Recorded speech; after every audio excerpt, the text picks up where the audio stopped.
رہنے کو سدا دہر میں آتا نہیں کوئی، تم جیسے گئے ایسے بھی جاتا نہیں کوئی۔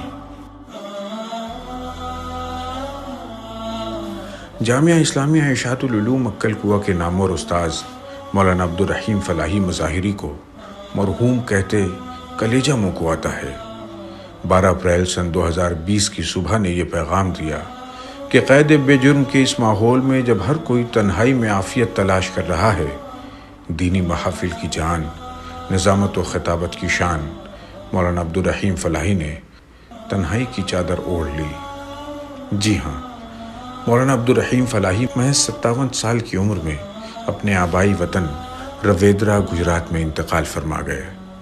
یہ خبر نہ صرف احاطہ جامعہ اسلامیہ ارشاد العلوم مکل کوا اور ملک بھر میں پھیلی اس کی شاخوں میں صف ماتم بچھا گئی، بلکہ ایک عالم کو سوگوار کر دیا ہے۔ مرحوم نے جامعہ فلاح دارین ترکیسر سے فراغت اور جامعہ مظاہر العلوم سہارنپور سے دورہ حدیث کی تکمیل کے بعد سن 87 ہی سے مولانا غلام محمد وستانوی کی دعوت پر جامعہ اسلامیہ ارشاد العلوم مکل کوا سے وابستہ ہو گئے تھے۔ 33 سال درس و تدریس سے جڑے رہے، بالخصوص گزشتہ 25 برسوں سے جامعہ میں تفسیر، حدیث اور فقہ کا درس دیا کرتے تھے۔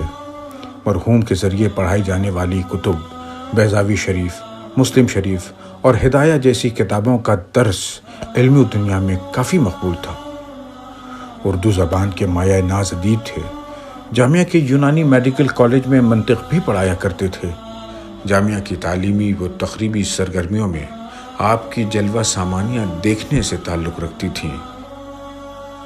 خادم القرآن حضرت مولانا غلام محمد وستانوی کے تعلیمی و قرآنی مشن کو آگے بڑھانے کے لیے ہمہ وقت سرگرم رہتے۔ جامعہ کے زیر اہتمام ہر 3 سال پر منعقد ہونے والا کل ہند مسابقۃ القرآن انہی کی نگرانی میں انجام پاتا تھا، اور آج انہی کی شبانہ روز محنت سے اس مقام پر ہے کہ ہر شخص اس کا حصہ بننے کا متمنی ہوتا ہے۔ قرآن سے آپ کے والہانہ لگاؤ کی خاص وجہ یہ بھی تھی کہ مرحوم نے خود 10 سال سے کم عمر میں قرآن مجید حفظ کیا تھا۔ ان کے بغیر جامعہ میں کسی تقریب کا تصور محال ہے، لیکن کیا کیجیے، زندگی کی سب سے بڑی سچائی ہی یہی ہے کہ ان للہ و انا الیہ راجعون۔